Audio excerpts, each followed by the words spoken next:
Good morning, afternoon, or good evening. Hi, I'm Lisa Ackberry. You're here, doctor. You know what? I promise you my voice has been great all week. And then now it starts to act up a little bit. You hear that little crack? I don't know what that was. But anyways, I'm so excited about today's show. I can hardly wait. I almost want to just skip the questions, but you know I love you and I would never skip your questions. But I'm going to talk about new growth management and transitioning. So, yeah, you know I'm excited. So I'm going to get right to the questions. Then I'm going to get right to we're finishing our book on Black Woman's Guide to Beautiful Hair. Our cyber tour is what I call it. I always get confused, and so when you hear me hesitate, I'm like, okay, cyber tour, book tour. Gotta remember we on the internet. But let's see. Anyway, so new growth management is what we're going to talk about today. Transitioning is what we're going to talk about today. But let's get right to our questions first and our comments. And you know I love them. Keep them coming. Keep them coming. Even though I get excited about getting into the book, I really, really, really like your questions and comments. Okay, let's see. Make sure I look things up. Okay. Someone said, "Oh, you look beautiful. I love you, Dr. Ackberry. I pray you feel better. Great video." See, you guys are too much. That's why I love doing this. I don't care how I feel. When I get to my YouTubers, my subscribers, my family, that's what you are. When I get to you, it's like, oh, I just feel better. So thank you, my love. I love you too. And one day I'm going to get to meet all y'all because I'm planning, just so you know, I'm planning something really big. And I'm going to start touring. I've got to do that. I mean, I said it and let the cat out of the bag, but it's not going to be until next year, but I'm definitely going to do it. Okay?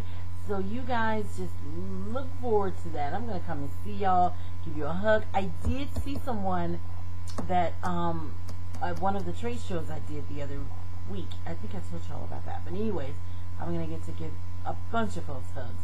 Okay, the next one says, Dr. Ackberry, I am 24 and I noticed my hair is suddenly turning gray. My mom said she does not think that she's not sure about it being hereditary. Okay, she said, I do smoke from time to time. Could this be a sign of cancer? I don't think so, dear. Really, I don't want you to do that. Worry yourself about cancer as it relates to white or gray hair. White hair is just an absence of color pigments that usually are forming in your cortex and the cortical fibers of your strand. And that's usually just, sometimes it's genetically linked, but it could be for many reasons. I mean, there's a lot of mystery around why we gray. Some people say it's the copper or lack of, or the imbalance, and there's studies that will say that it's stress, some medications. It could be a number of things. Usually aging and genetics. You're only 24. So usually when we find it that young, there are one or two things. Either it's genetics, or in your mom says she's not sure, and then it could be also things going on within your system. Something that, and I would recommend you have physicals, blood work, do what you need to do just in case. But I really doubt, very seriously, I've never found a study that said it could be cancer. Okay, this is, hello, Dr. Ackberry. I love this video and how you answer your questions. Thank you, thank you, thank you. And I just love answering those questions for you. So it led me to ask one that I've been wondering about. I am a natural hair care trainer. All right, yay. Okay, and I have a couple of clients that complain about having a sensitive scalp, but only in certain areas, like the crown mostly. I'm not sure why some people tend to have consistent tender scalps. Okay, remember, a sensitive scalp usually is an indication that you have either first and really getting close to second degree, what we call skin damage. You can have a very worn and sensitive, a very worn, thin, I'm sorry, a very worn and thin epidermis, your top skin. And that can come from many things. Traction. Many women with natural hair tend to have a lot of traction issues where they pull the mouth of the follicle because of their twists and their braids and various things. Also, a lot of women will, it's like a grandfathered into their natural hair program from when they did wear relaxers, and the skin would never fully heal. So whenever they scratch at that area or pull or put tension or anything, it does become sensitive. When you feel a sensitivity, that's just your pain receptors responding. The epidermis skin, the top skin, that skin really, you don't have a lot of sensitivity to that skin. You will have, or tenderness, so you can rub and touch it. But if you wear that or have a sore there, you can barely touch it because you go, ow, it hurts, because your pain receptors are responding. So the most important thing with a sensitive scalp is to keep the scalp healthy. What I want you to do with your clients is to have them shampoo, create a clean, acidic, stimulated, hydrated environment. And so what you want to do is have them shampoo with a shampoo that's the pH of the hair and scalp, which is 4.5 to 5.5, which will balance their skin. The top of the skin needs that acidic pH. And then you want to make sure that they do not use their nails when they're shampooing or a shampoo brush.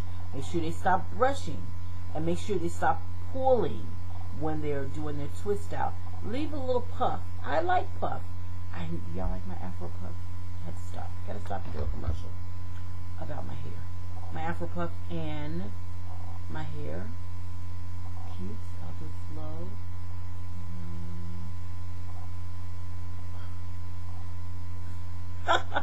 I love this. I love it. See, you know, the only reason I do these silly things, because I can do it around you guys, because you guys are so sweet, and you know, the ones of you who think I'm silly, you don't tell me how silly I am. So I'm going to keep on having fun with you because you're my fun part of the day.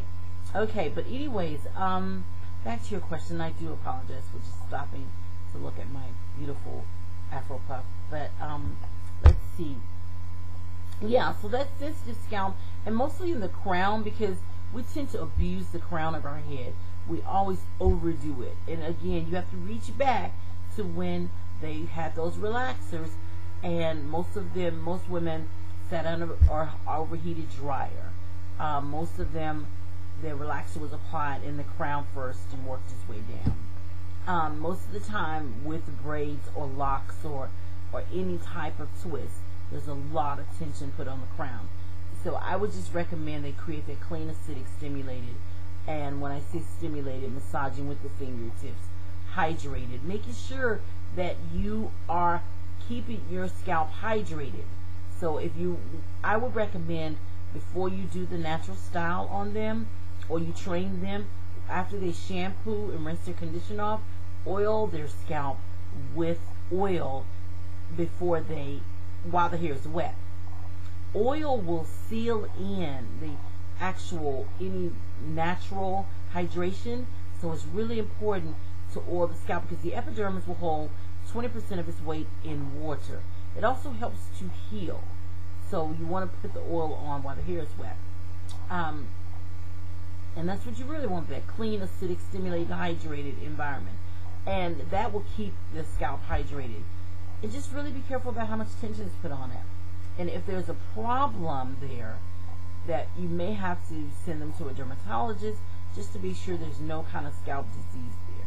And a trachologist if there's just extreme dehydration, because they can usually help with that.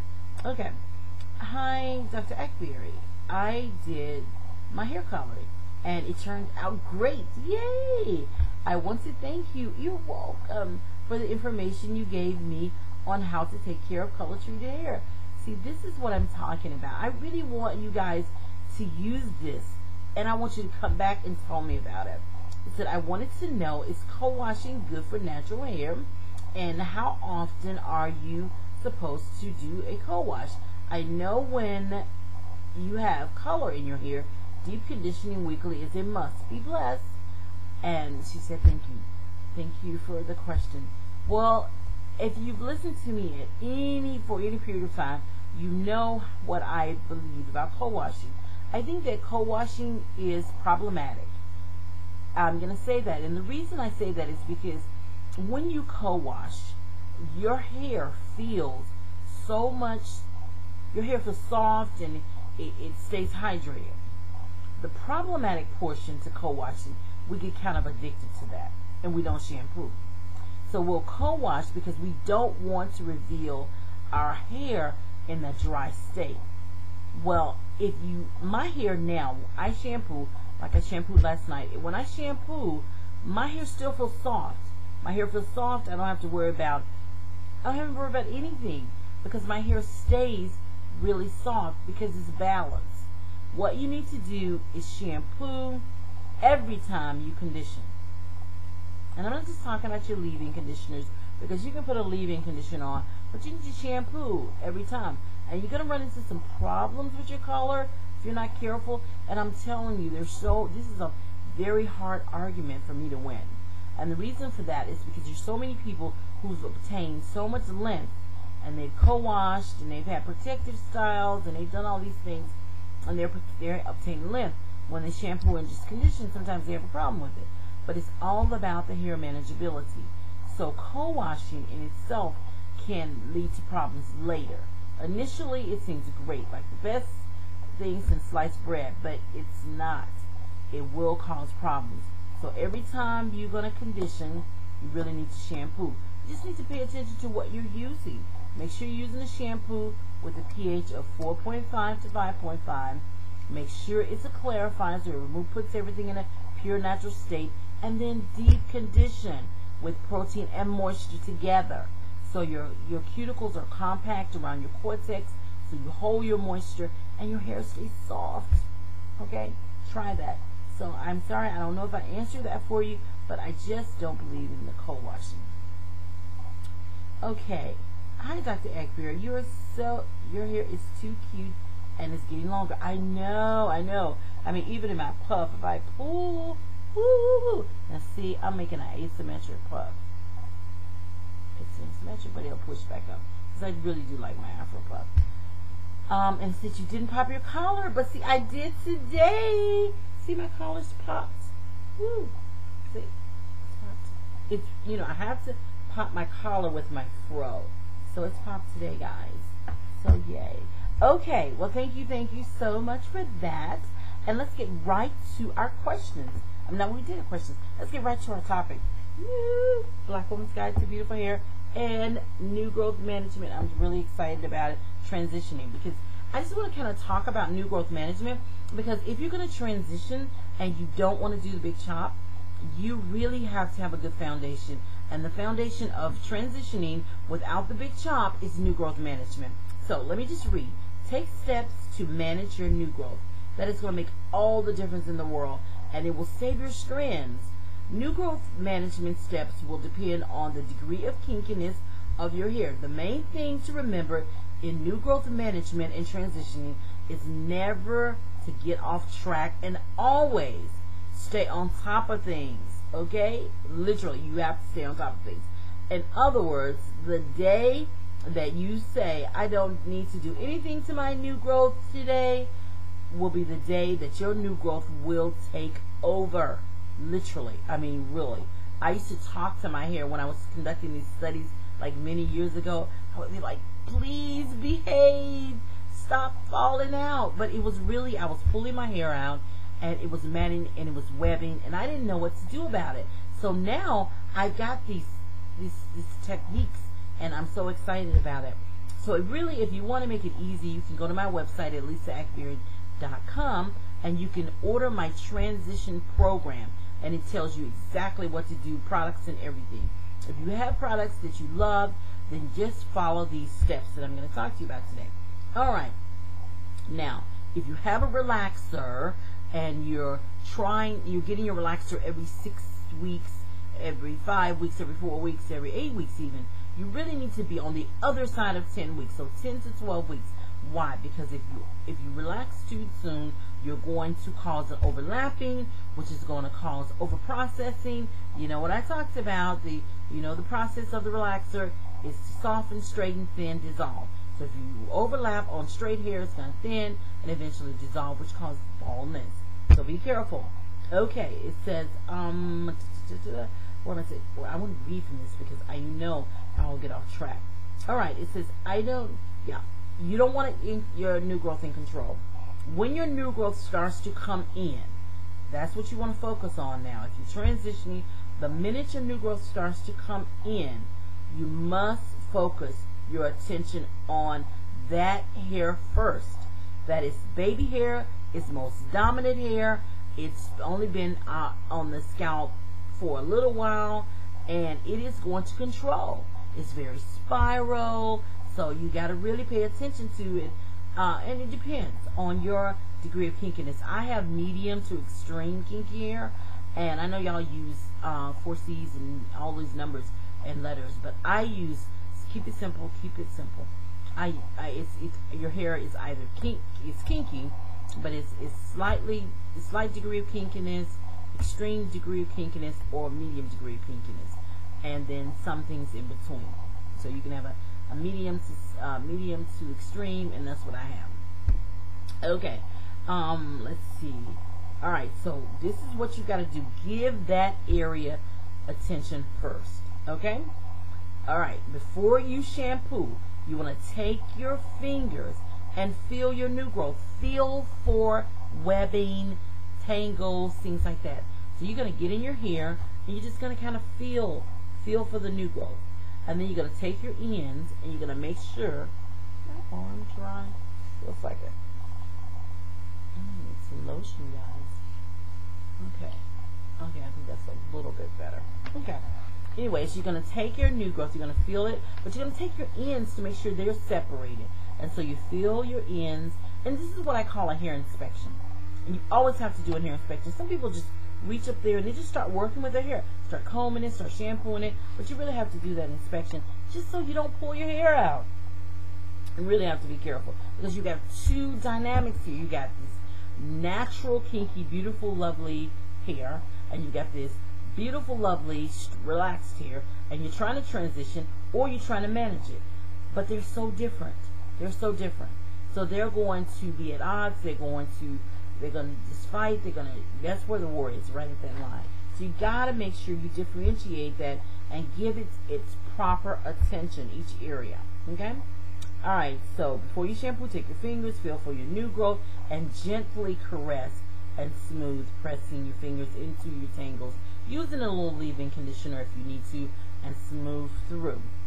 Okay, you get in the shower, you part your hair with your fingers, and then you allow your shampoo as you shampoo, and this is how you shampoo with new growth and as you transition your hair with your fingers. You slide your fingers inside your new growth, so you can make sure, so you're kind of sliding in the new growth like this. But you're gonna part, and I have it should have something on my website, and I have some instructions. Oh my goodness, some great instructions on how to just detangle, how to shampoo natural hair, how to manage your new growth. So if you have my book, it's going to be in my book. But also, if you want me to send you an email, please do send me an email at lisa@lisaacbeer.com, and it'll help a lot, and I'll send it right to you. So you want to focus on applying shampoo to your fingers and putting your fingers sliding under the hair inside the new growth. So you're going under the hair inside the new growth, and you're going to slide back down. You know I'm tempted to take my fro down, but I'm not going to take my afro puff down today. I'm not going to do it. Okay. All right. Rinse inside your new growth, because sometimes with these itchy scalp and tender scalp, a lot of times with natural hair, and I know I answered the question earlier, but we get this webbing because the new growth will cross over. Like you'll have it crossing over on the right side of the part, cross over to the left side of the part, and this to your left and to my right, and vice versa. And then it'll just pull, and so that causes a lot of tenderness because it's all attached to a little teeny organ called the follicle, so it can be tender. Yeah. Okay, let's see. So you want to be careful to get right into the new growth. You're going to always apply, after you finish your rinsing, you want to towel blot the new growth. You got to towel blot the ends, towel blot the new growth. Then you're going to apply your conditioner inside the new growth. Everything has to get in there, because when we put conditioner on and just rub it through, it doesn't get in the new growth. So we got to part and put it in the new growth. Put it inside. Place the plastic cap on your head. So you're going to sit in the dryer for the period of time, depending on what your transition program says. But you do need to deep condition, okay? Because that really kind of gives that line of demarcation or difference where the new growth ends and the chemically treated hair begins. It kind of gives that line a really good boost of protein and moisture. So it gets really strong on your line and it gets really soft. So it's really important to deep condition. I love deep conditioning, and I think it's great. I don't always deep condition, but I do think that people who, especially with problems with their hair, trying to transition, things like that, my hair is in the best condition when I deep condition. Lightly apply after you do that, you will rinse your hair. Always focus on your new growth, because if you don't rinse well, then you itch in your new growth. It's like, I'm so itchy when I have a new growth. I hear that all the time. So that's because you have not cleaned inside properly. Okay, lightly apply, you towel blot in your new growth. That's really important as well. And then you want to make sure that you towel blot that area, and then you want to apply your hair leave-in products on your ends, then on your new growth, ear to ear, front to back. So you go in like this until you make it all the way to the other side. Okay? Alright, you follow those steps above, shampoo and conditioning every 3 days. If you do, then you're going to have so much manageability with your new growth. You're going to love it. And that's in my book. That's what I said, follow the steps above. Now, big thing, and in our last few minutes, styling with our new growth. You're going to have to adjust your style while you're accommodating your wonderful, healthy new growth. Because it is beautiful. Learn to work with your new growth and not against it. In other words, instead of trying to wear straight styles, try curlier styles. The more new growth you get, the curlier the style should get, until you get to something like what I have, is a curly fro. Even though I don't have any relaxer on my hair now. Set your hair in a small to medium roller, depending on the length of your hair. Be sure to limit your dryer time. Let your hair dry natural as much as possible. That's another thing that causes the tenderness. When we do these rod sets and different sets on natural hair, and we just kind of let the hair, I feel like I got a rooster poop in the top. Because my hair is so long, I see, could barely get, you know what, I feel like one of those, I don't know if y'all remember this show, y'all. I was so young, you don't remember. There was a show where this guy had this really tall, somebody will tell me the name of it, years ago, hair that went straight up. That's what I think I'm feeling like today. Ooh, you see how I get distracted? Because I'm always looking at myself. And so I'm looking at my hair, especially when my collar is popped and I have a afro puff, I'm always looking at. But I'm going to run out of time if I don't keep going. But I want to say this in the last few minutes.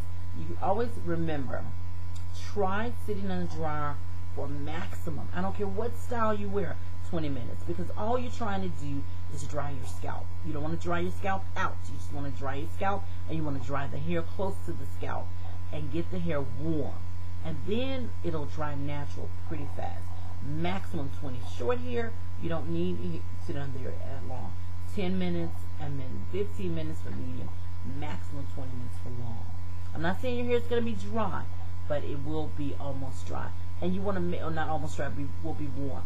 But towel blot that hair and only apply products that are needed to create the style. Each day, fill your new growth and apply moisturizer. You got to do that. You got to do that. Put your focus on your hair close to the scalp. If you do that, you will be very successful in managing your new growth. You won't lose hair unnecessarily. You won't feel like, oh, I've got to have that relaxer. Okay? So it's really, really, really important. Curly looks, ladies, gentlemen, my family. I'm Lisa Hackberry, your hair doctor. Next week, we're going to talk about hair care products and beauty salons. Woo, we're almost at the end of the book. See, we just have a little more. This is how much we've read, and this is how much we got. Well, you know who I serve. To God be the glory in Jesus. Have a fabulous night, evening, or morning, or day. I love you. I will see you next week right here on Ask the Hair Doctor. Keep the questions coming, and thank you. I've got my collar popped, and I'm going to go and work about 10 or 12 hours. Thanks a lot, guys. Goodbye.